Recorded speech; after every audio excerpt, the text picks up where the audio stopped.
Imaginez un instant une course en plein été sous une chaleur écrasante. Les raies lourds. Chaque foulée est un combat. Et si, pour mieux performer dans ce four, la solution était de s'étrangler volontairement les cuisses quelques minutes avant de partir? Dit comme ça semble complètement fou, oui. Ça paraît même contre-productif. Pourtant, c'est la piste qu'explore une étude vraiment intrigante qu'on a sur notre bureau aujourd'hui. C'est un paradoxe qui est fascinant. On pense de manière assez intuitive qu'améliorer la performance, ça passe par plus de circulation, plus d'oxygène. L'idée de la restreindre, même brièvement, ça va un peu à l'encontre de toute logique apparente. Exactement. Et c'est ce qui rend cette recherche si captivante. Alors, notre mission, c'est de percer ce mystère. On se plonge dans un article publié en décembre 2024 dans le Journal of Sports Science and Medicine. Oui, le titre c'est Effect of Ischemic Preconditioning on Endurance Running Performance in the Heat. Il est signé par Angie Wang et Shensol He. Et on va décortiquer la méthode pour comprendre si ça marche vraiment et surtout, tenter de découvrir le mécanisme secret derrière cette technique pour le moins surprenante. Alors, pour commencer, posons les bases. Qu'est-ce que c'est exactement ce préconditionnement ischémique? Alors, le terme est un peu barbare, je vous l'accorde, mais le concept est assez simple. Le préconditionnement ischémique, ou IPC, ça consiste à utiliser des brassards, un peu comme ceux pour prendre la tension. D'accord. On les place sur un membre, ici les cuisses, et on les gonfle très fort pour couper temporairement la circulation sanguine. On fait ça pendant quelques minutes, puis on dégonfle pour laisser le sang revenir. On répète ce cycle plusieurs fois. Une sorte de stress contrôlé, en fait. Voilà, c'est l'idée. Une sorte de vaccin contre un stress beaucoup plus grand qui va arriver, celui de l'effort intense. Ça vient du monde médical à la base, où l'on a découvert que ça pouvait protéger le cœur avant une chirurgie par exemple. Une répétition générale pour le système circulatoire, si on veut. D'accord. Alors, pour vérifier si cette drôle de préparation fonctionne pour des coureurs en pleine chaleur, il faut un protocole en béton. Comment Wang et Ur s'y sont-ils pris? Ils ont mis en place un protocole très rigoureux. Ils ont recruté 12 participants, des hommes et des femmes, tous déjà bien entraînés, et ils ne les ont pas fait courir dehors. Non, j'imagine, ils les ont mis dans une chambre climatique, pour tout contrôler. Exactement, pour que les conditions soient parfaitement identiques pour tout le monde. Et on parle de quel genre d'ambiance dans cette chambre? Le Club Med ou l'enfer? Plutôt l'enfer, oui. On parle de conditions assez extrêmes, 35 degrés Celsius et 50% d'humidité. Ah oui, quand même. C'est le genre de chaleur moite, suffocante, où l'on a l'impression de respirer de la soupe. Transpirer ne sert presque plus à rien pour se refroidir. C'est vraiment un test de résistance à la surchauffe. Brutal. Donc une fois les participants dans ce sauna, que se passe-t-il? Ils font ce fameux traitement IPC. Oui, mais c'est là que le protocole devient très astucieux. C'est ce qu'on appelle une étude en crossover. Ça veut dire que chaque participant a été son propre témoin. D'accord. Ils ont testé les deux conditions. Voilà, ils sont venus 2 fois à une semaine d'intervalle. Une fois, ils ont reçu le retraitement IPC, les brassards sur les cuisses, gonflés à 220 mm de mercure. C'est une pression très forte, ça. Très forte, oui, et ils ont fait 4 cycles de 5 minutes de compression, puis 5 minutes de relâchement. L'autre fois, ils ont reçu un traitement placebo. Alors ça m'intéresse. Comment on crée un placebo crédible pour un truc aussi physique que des brassards qui vous scient les jambes? C'est le grand défi de ces études. Ils ont utilisé ce qu'on appelle un traitement sham. Les participants avaient les mêmes brassards, au même endroit, mais ils n'étaient gonflés qu'à 20 mm de mercure. Ah, donc une pression très faible. Très faible, oui. Juste assez pour sentir que le brassard est là, qu'il y a un contact. Mais c'est totalement insuffisant pour réellement couper la circulation sanguine. Mais je sais de me mettre à leur place. Est-ce qu'on sent pas tout de suite la différence? Est-ce que ce n'est pas une des grosses difficultés avec les placebos physiques? Si, absolument. C'est la limite de ce genre d'études. C'est quasi impossible de rendre le participant complètement aveugle à la condition.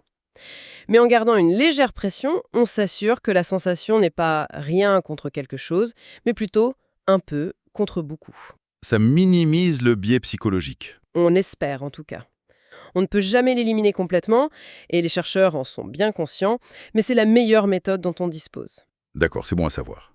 Alors, une fois le traitement appliqué, le vrai ou le faux, place à l'effort. Comment la performance a-t-elle été mesurée? L'épreuve se déroulait en 2 étapes. D'abord, une sorte d'échauffement standardisé, 6 minutes de course à intensité modérée.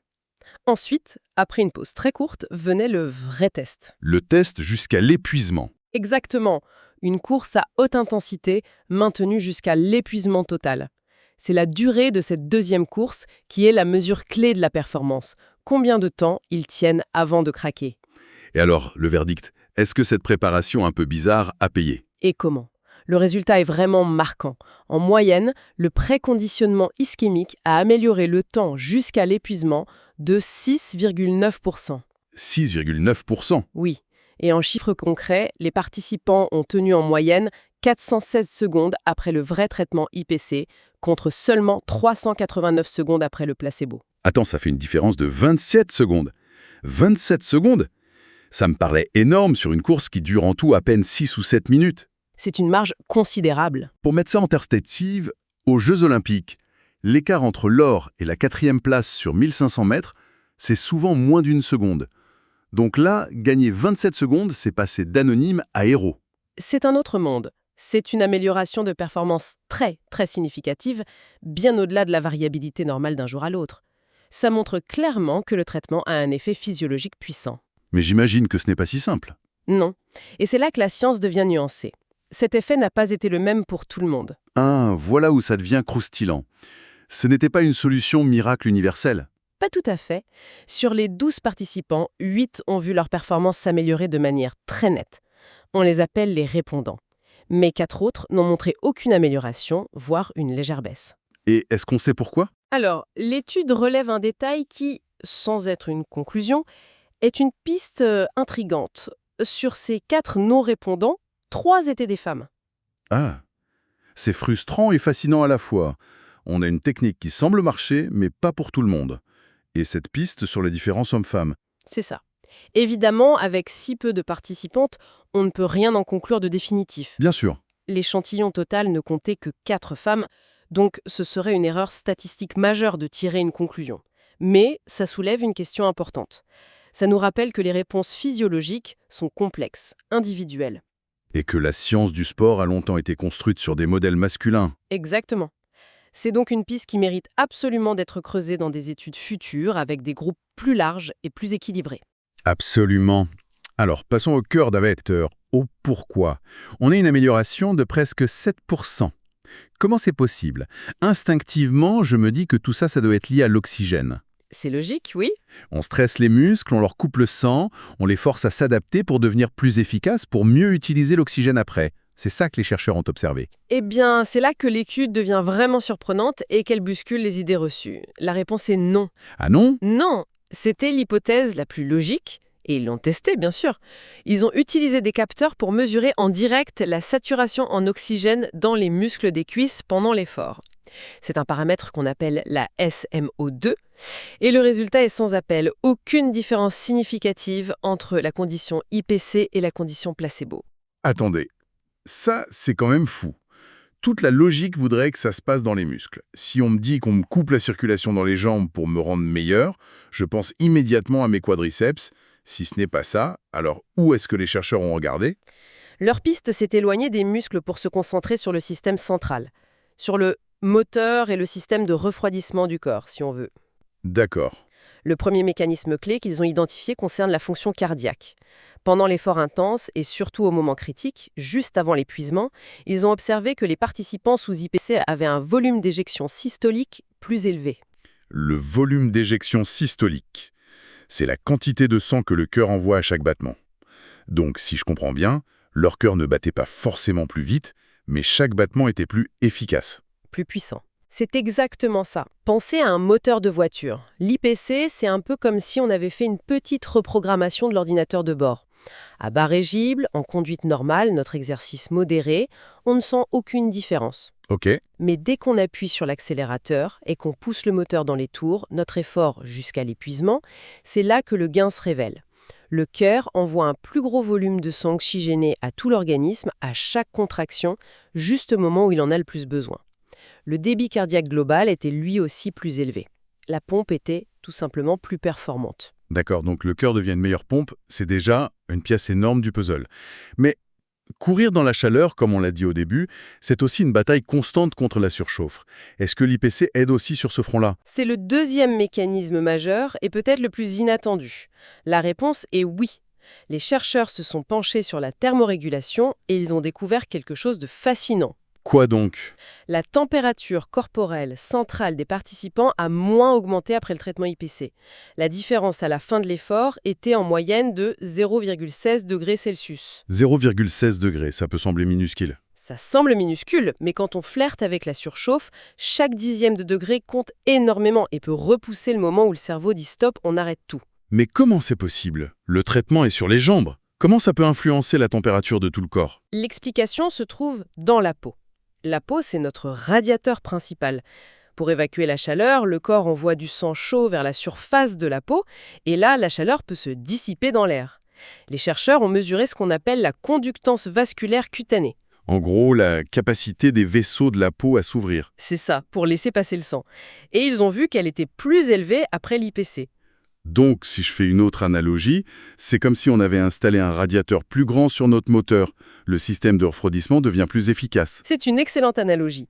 Le corps devient plus performant pour évacuer la chaleur générée par les muscles, et on a donc une combinaison gagnante. Une pompe plus puissante et un meilleur radiateur. Exactement. D'un côté, une pompe cardiaque plus puissante qui alimente mieux l'organisme, et de l'autre, un système de refroidissement plus efficace qui empêche la surchauffe. Ces deux effets combinés expliquent très probablement cette amélioration de performance de 6,9%. C'est une explication vraiment élégante. Et ce qui rend cette étude encore plus intéressante, c'est qu'elle ne sort pas de nulle part. Elle s'inscrit dans un débat scientifique et elle semble même contredire une étude précédente qui, elle, n'avait trouvé aucun bénéfice de l'IPC dans la chaleur. Comment les auteurs expliquent cette divergence? C'est un point crucial qui montre bien comment la science s'avance, par petites touches, par contradiction. Les auteurs suggèrent très honnêtement que la différence vient probablement du protocole de test. Hein. Dans l'étude précédente, qui n'a rien trouvé, le test était un effort progressif. Les athlètes couraient de plus en plus vite jusqu'à l'épuisement. Dans cette étude de Wang et Ur, le test était un effort à intensité élevée, mais constante. Et pourquoi est-ce que cette différence de protocole changerait tout? Parce que les systèmes énergétiques sollicités ne sont pas tout à fait les mêmes. Un effort soutenu à haute intensité, c'est un défi majeur pour le système aérobie, c'est-à-dire la capacité du corps à utiliser l'oxygène pour produire de l'énergie sur la durée. D'accord. Une méta-analyse, une sorte de synthèse de nombreuses études qui est citée dans l'article, a d'ailleurs montré que l'IPC semble particulièrement efficace pour les efforts de nature aérobie. Donc le choix du test est déterminant pour révéler ou non les effets d'une intervention. Ce n'est pas que l'autre étude avait tort. C'est juste qu'elle posait une question un peu différente. Voilà, exactement. Ça montre bien l'importance du détail et de la nuance en science. Mais pour être complet, il faut aussi parler des faiblesses. Aucune étude n'est parfaite. Quelles sont les limites que les auteurs eux-mêmes reconnaissent? Et c'est un signe de grande rigueur scientifique de leur part. On en a déjà touché un mot. La première limite, c'est l'effet placebo. Oui, on en a parlé. Malgré leurs efforts avec le traitement sham, il est difficile d'être certain qu'aucune influence psychologique n'a joué un rôle. La deuxième, on l'a aussi évoqué, c'est la taille de l'échantillon. 12 personnes, c'est peu. C'est vrai. Ça permet de détecter un effet s'il est fort, comme c'est le cas ici, mais ça rend la généralisation à l'ensemble des sportifs plus délicate. C'est ce qui nous empêche de conclure quoi que ce soit sur les différences hommes-femmes, par exemple. Et il y avait aussi une limite plus technique sur les appareils de mesure, je crois. Oui, pour mesurer le débit cardiaque, ils ont utilisé une technique appelée la cardiographie par impédance. C'est non invasif, ce qui est super pour les participants, mais sa précision peut être affectée par les mouvements du corps pendant un exercice intense. Donc il faut prendre ces données avec un peu de recul. Les auteurs sont très transparents là-dessus. Ils précisent que ces données cardiaques, bien que cohérentes et logiques, doivent être interprétées avec une certaine prudence. Mais malgré ces limites, l'étude reste globalement très solide et très éclairante. D'accord. Si on devait faire le bilan de cette analyse approfondie, on pourrait dire qu'on est parti d'un paradoxe. Comment couper la circulation peut aider à mieux courir? On a vu que ça marchait, avec un gain de performance significatif de presque 7% dans la chaleur, et la clé du mystère n'était pas là où on l'attendait, pas dans les muscles, Mais bien dans une double optimisation du système central. Premièrement, une fonction cardiaque améliorée, le cœur devenant une pompe plus efficace au moment crucial. Et deuxièmement, une thermorégulation plus performante, le corps se transformant en un meilleur radiateur pour évacuer la chaleur. En somme, on stresse localement les jambes pour obtenir une réponse bénéfique globale. C'est exactement ça. Une conclusion vraiment contre-intuitive. Et maintenant, si on veut pousser la réflexion un peu plus loin, quelle est la grande question que cette étude laisse en suspens? La question qui me vient immédiatement à l'esprit, elle concerne le niveau d'adaptation des athlètes. L'étude a été menée sur des sujets bien entraînés, mais pas spécifiquement acclimatés à la chaleur. D'accord. L'acclimatation à la chaleur, c'est un processus long qui induit des adaptations physiologiques profondes. On transpire plus tôt, on augmente son volume sanguin, le cœur s'adapte. Beaucoup de choses que l'IPC semble aussi améliorer ponctuellement. Donc la question c'est, qu'est-ce que ça donnerait sur des athlètes d'élite qui passent des mois à se préparer pour une compétition dans un pays chaud? Voilà, est-ce que l'IPC pourrait leur offrir un avantage supplémentaire, un petit plus, même au sommet de leur adaptation? Ou est-ce que l'effet serait annulé? Ou à l'inverse, est-ce que les bénéfices de l'IPC seraient masqués, voire annulés par des adaptations chroniques déjà optimisées? Est-ce que les deux agissent sur les mêmes voies, rendant l'IPC redondant, ou est-ce que l'IPC débloque un potentiel encore différent? C'est une piste de recherche passionnante pour l'optimisation de la performance en conditions extrêmes. Une pensée très stimulante pour conclure. Pour celles et ceux qui voudraient aller voir les graphiques, les chiffres et tous les détails par eux-mêmes, la lecture de l'article original de Wang et Hour est plus que recommandée. Je le rappelle, il est dans le Journal of Science, Sports and Medicine. C'est en effet une excellente façon de voir la science en action, avec toute sa complexité, sa rigueur et ses nuances. Et pour ne rien manquer de nos prochaines explorations, pensez à vous abonner à la chaîne et à activer les notifications. On se retrouve très bientôt pour décortiquer ensemble une nouvelle